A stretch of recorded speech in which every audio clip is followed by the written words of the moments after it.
नज़्म नंबर 7 पानी की हकीकत। दिखाओ कुछ तबीयत की रवानी, जो दाना हो तो समझो क्या है पानी।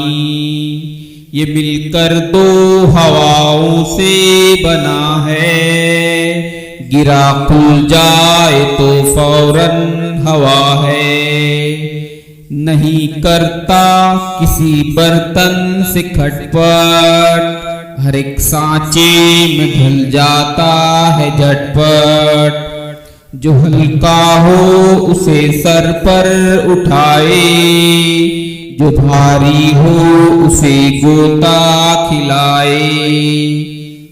लगे गर्मी तो उड़ जाए हवा पर, पड़े सर्दी तो बन जाता है पत्थर।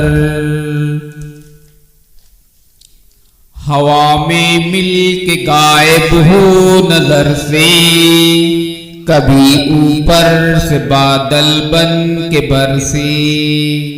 इसी के दम से दुनिया में तरी है, इसी की चाह से खेती हरी है।